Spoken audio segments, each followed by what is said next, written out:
Could you kind of give us like an overview of maybe Roofstock today as a marketplace and maybe touch on the specific aspects of it as a marketplace? Yeah, so I would say, in the purest sense, I would say we've evolved from being a pure marketplace now to what I would describe as a real estate as a service platform. So I would say we're much more like, a cloud, cloud computing company where you can plug into Roofstock, utilize any of our services that you'd like. You rent them, you don't have to buy them. And then you could end up with the product you want, which is leased rental homes that are managed for you.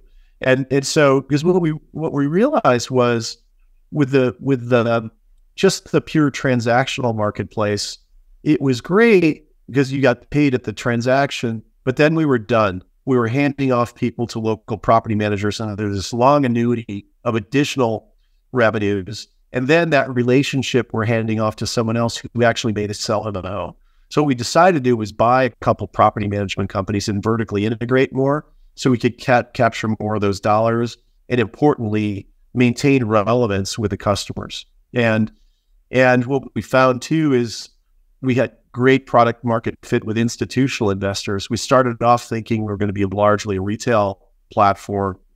And what we found was, it was really hard to get up to 1,000 retail transactions where we had, one investor a couple of years ago that was buying 600 homes a month, right? So it's just enormous capital. So we built the pipes and figured everything out to be able to offer it to retail, but those same tools at scale we could do for institutions. And so what we realized was if we could develop this platform, we could productize it in different ways for different customers using the same tech stack that we built and all of the things we learned in the early days of our marketplace.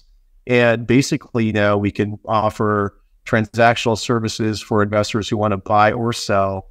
We can offer management services for those who want to own long-term. So they don't even have to buy through us, but our wedge is to take over management of their properties, then start buying more for them.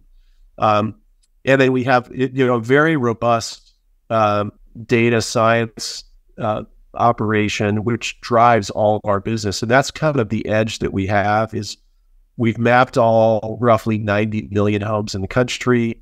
We know who owns them. We know what their value is. We know what the rent is or what the rent could be as a rental. We know how to contact those owners and we know what's going on in all those neighborhoods. So this is a rich, living, breathing database. And so that allows us to, for customers who want to participate in our ecosystem, we know that whole, that whole collection of homes that could be marketplace participants, and we could go to them directly and engage with them. And so we're basically trying to develop connectivity with as many of those owners as we can. We have an asset management software application that we also bought called Stessa that is free and is currently used by about over $100 billion worth of home owners. And we get all the data from their rental homes, the rent, the operating expenses, things like that. And we could sell them insurance products, we could sell them other things, but we get all that data that helps drive our models. And so we have this our retail model now is really, let's get all this information from all the retail owners. Let's give them the Stessa software.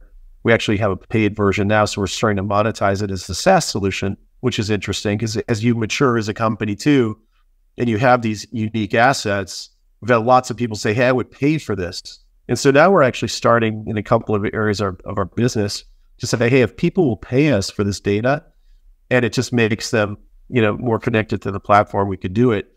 And so the other reason we've moved away from the pure marketplace model is there are times in real estate when transactions go like this, right?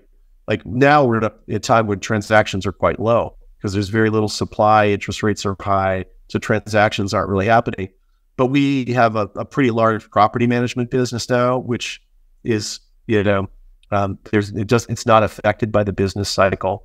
We've got some of these other areas like our data business that we can do that creates revenue. So it kind of smooths out the variability of our revenues. And that was another reason we've decided to, kind of get into some other business lines is if we want to be a public company someday, we want to have more predictable earnings. And to the extent we could have some things that aren't all in lockstep, it's definitely helpful.